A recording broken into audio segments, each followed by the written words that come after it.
ग्वालियर चंबल के दंगल में बीजेपी के 3 दिन के मेगा शो ने फिजा तो बना दी है। अब सवाल यह है कि कांग्रेस इसका काउंटर किस तरह से तैयार करती है। सवाल यह भी है कि सिंधिया की आस्था में बीजेपी के हाजिरी रजिस्टर में अपना नाम लिखा रहे ये कार्यकर्ता क्या वाकई मन, वचन और कर्म से बीजेपी के हो पाएंगे। जहां बीजेपी ने दावा किया कि ग्वालियर चंबल से 50,000 कांग्रेसी कार्यकर्ता बीजेपी के हो गए और इसी बीच नगरीय प्रशासन मंत्री भूपेंद्र सिंह के एक बयान ने सियासी गलियारों में हलचल मचा दी।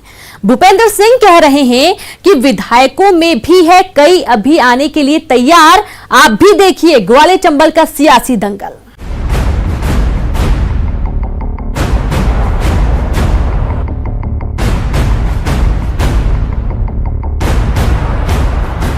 मेरे साथ बोलिए, भाजपा को जिताने का संकल्प लेते हुए बोलिए, भारत माता की, भारत माता की। ग्वालियर चंबल में बीजेपी का मेगा शो, 16 सीटों पर नजर और 17 विधानसभा सीटों से हजारों कार्यकर्ताओं का दल बदल। बीजेपी का दावा, इन 3 दिनों में 50,000 कार्यकर्ताओं ने कांग्रेस छोड़ी है और बीजेपी का दामन थामा है।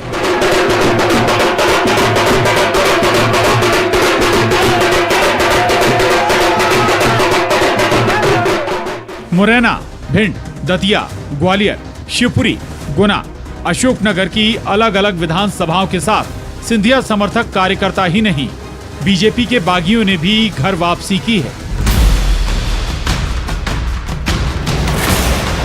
इनमें ग्वालियर की महापौर रही समीक्षा गुप्ता और पूर्व विधायक नरेंद्र सिंह कुशवाहा भी शामिल हैं। सिंधिया ने अपने समर्थकों को भरोसा दिलाया कि बीजेपी में उनके मान सम्मान का पूरा ख्याल रखा जाएगा। सिंधिया ने कहा कि 27 सीटों पर उपचुनाव सम्मान की लड़ाई है। अब सदस्यता आज तक मुझे लगता है करीब 50,000 की हो गई है और पूरे संभाग से, और मुझे पूरा विश्वास है कि मेरा एक एक कार्यकर्ता पूर्ण रूप से संकल्पित होकर भारतीय जनता पार्टी का झंडा पूर्ण रूप से रेखांकित करने के लिए, जी जान लगाने के लिए तैयार रहेगा। भारतीय जनता पार्टी के सदस्य के रूप में नरेंद्र मोदी जी, जेपी नड्डा जी, अमित शाह जी और शिवराज सिंह जी के नेतृत्व में। बीजेपी की कोशिश ये रही कि ग्वालियर चंबल में बीजेपी के जितने चेहरे हैं वो मंच पर एक साथ दिखाई दें, ताकि कार्यकर्ताओं को ये संदेश जा सके कि ग्वालियर चंबल में अहम का संघर्ष कहीं नहीं है। 3 दिन के मेगा शो में एक तरफ शक्ति प्रदर्शन के साथ कांग्रेस पर मनोवैज्ञानिक दबाव, बाकी सदस्यता कार्यक्रमों में भी कांग्रेस पर हमलावर बीजेपी। सीएम शिवराज ने दिग्विजय कमलनाथ से लेकर राहुल गांधी तक सब पर सवाल उठाए। अगर कांग्रेस में कोई सच बात कहता है तो आरोप लगा दिया जाता है कि ये तो भारतीय जनता पार्टी से मिले हैं। गुलाम नबी आजाद और कपिल सिब्बल जैसे नेता, 25 नेता चिट्ठी लिखते हैं कि कांग्रेस को पूर्णकालिक अध्यक्ष चाहिए। उस चिट्ठी पर विचार करने के बजाय उनके नेता कह देते हैं युवराज कि ये तो भाजपा से मिले हुए हैं। यहाँ सिंधिया जी ने आवाज उठाई तो बोली ये भी भाजपा से मिले हुए हैं। अब ऐसी पार्टी जो सच सुन नहीं सकती, सच बोलने वालों को गद्दार कहती है, तलवा चाटने वालों को वफादार कहती है, उस पार्टी को कोई नहीं बचा सकता। जिस समय ग्वालियर चंबल में कांग्रेस के कार्यकर्ताओं की खेप बीजेपी का परिवार बढ़ा रही थी, ठीक उसी समय नगरीय प्रशासन मंत्री भूपेंद्र सिंह का बयान आया कि कांग्रेस के कई विधायक बीजेपी में आना चाहते हैं। देखिए, अभी भी कांग्रेस के अनेक विधायक कांग्रेस छोड़ना चाहते हैं, वो भारतीय जनता पार्टी से जुड़ना चाहते हैं, और जो लोग भी जुड़ना चाहते हैं उनका भारतीय जनता पार्टी में स्वागत है। तो अपने साथ 16 सीटों के मजबूत उम्मीदवार कांग्रेस से लेकर गए सिंधिया ने क्या वाकई अब कार्यकर्ताओं के रूप में कांग्रेस की जमीन भी खींच ली है? कांग्रेस में ग्वालियर चंबल के प्रभारी इस बात को सिरे से इनकार करते हैं। उनके मुताबिक तो 16 सीटों पर उम्मीदवार भी तय हो चुके हैं। 6 महीने हमने अच्छी तैयारी कर ली है, हमारे लगभग कार्यकर्ता डिसाइड भी है। वक्त आने पर सारी चीज़ें स्पष्ट हो जाएंगी और ये हम बड़े आत्मविश्वास से कह सकते हैं कि चाहे शिवराज हों और चाहे महाराज हों, इनको जवाब चंबल में ही मिलेगा। इसमें दो राय नहीं कि 27 सीटों के उपचुनाव में सबसे अहम ग्वालियर चंबल संभाग 16 सीटों पर सिंधिया की अगुवाई में हुए बीजेपी के मेगा शो ने फिजा तो बना दी है, लेकिन राजनीति में सबसे मुश्किल होता है माहौल को नतीजों में बदल पाना।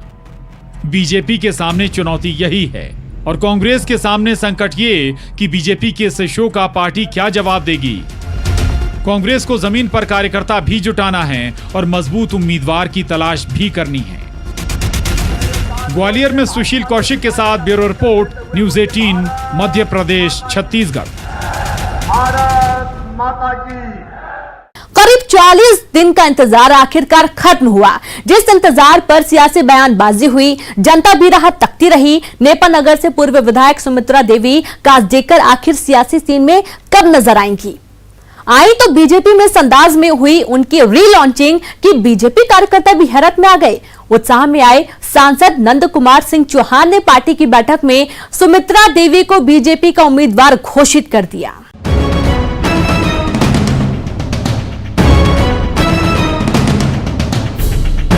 करीब 40 दिन बाद नेपानगर की पूर्व विधायक सुमित्रा देवी कासडेकर ने बीजेपी कार्यालय में प्रवेश कर फिर से नेपानगर में गृह प्रवेश किया। करीब 40 दिन से नेपानगर के वोटर को इस बात का इंतजार था, आखिर नेपानगर से पूर्व विधायक सुमित्रा देवी कासडेकर कहां है। यहां सियासी गलियारों में भी पूर्व विधायक की एंट्री पर सियासी बयानबाजी चल रही थी। जहां बीजेपी ने नेपानगर की पूर्व विधायक सुमित्रा देवी कासडेकर की रीलॉन्चिंग का दिन राम मंदिर भूमि पूजन के दिन रखा था। बहुत अच्छा लगा, बहुत मान सम्मान मिल रहा है, मुझे बहुत अच्छा लग रहा है। मतदाता आपके नाराज है, उनको इनकी नाराजगी कैसे दूर करेंगे? बिल्कुल मैं दूर करूंगी, आप चिंता नहीं करिए। लेकिन इस दिन भी पूर्व विधायक जी की एंट्री नहीं हो पाई। हाँ, एक वीडियो जरूर वायरल हुआ था। सुमित्रा देवी कासडेकर पूरी तरह भगवा रंग में रंगी नजर आई थी। इस पर भी खूब सियासत हुई थी। जहाँ तक उनकी मन बदलने का सवाल है, तो मन 15 दिन पहले तो बहुत अच्छा था, तो 15 दिन में तो केवल लक्ष्मी माता की कृपा ही हो सकती है जो इंसान का मन बदल दे, और बाकी तो ऐसा कोई कारण दिखाई नहीं देता, या वो पीड़ित हो या दुखी हो या कांग्रेस ने उनके काम नहीं करी हो, ऐसा कुछ भी नहीं था। अब करीब 40 दिन बाद नेपानगर की पूर्व विधायक सुमित्रा देवी कासडेकर का गृह प्रवेश हुआ और फिर शुरू हो गई सियासी जंग। फिर से सियासी दंगल शुरू हो गया है। नेपानगर सियासी अखाड़े में तब्दील हो गया है। नेपानगर सीट से विधायकी से इस्तीफा देने के पीछे और बीजेपी ज्वाइन करने के पीछे सुमित्रा देवी का सिर्फ यही दर्द था कि तत्कालीन कमलनाथ सरकार में नेपानगर के विकास की अनदेखी की गई। तो अब बीजेपी का झंडा लेकर अपने उसी विकास के इरादे का क्या सुमित्रा देवी झंडा बुलंद कर रही हैं? क्या ऐसे ही वो जीत का आशीर्वाद ले रही हैं?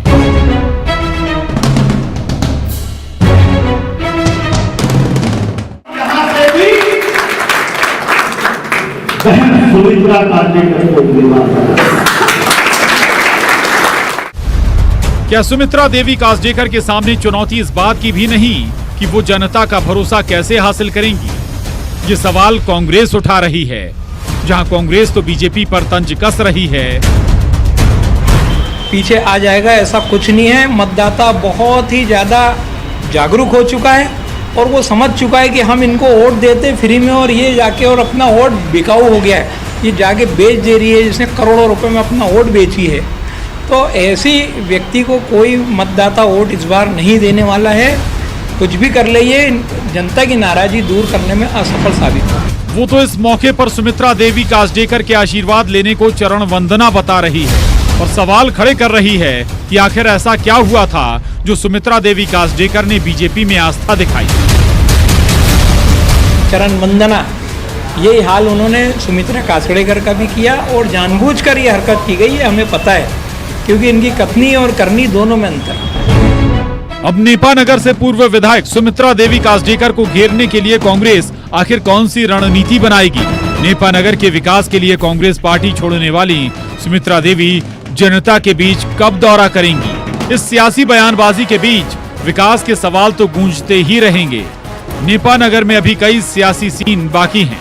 बुरहानपुर से शारिक अख्तर के साथ bureau report, news 18, Madhya Pradesh, Chhattisgarh.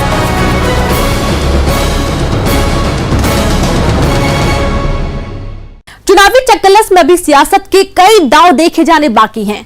करिए सिर्फ थोड़ा सा इंतजार, हम हाजिर होते हैं इस ब्रेक के बाद।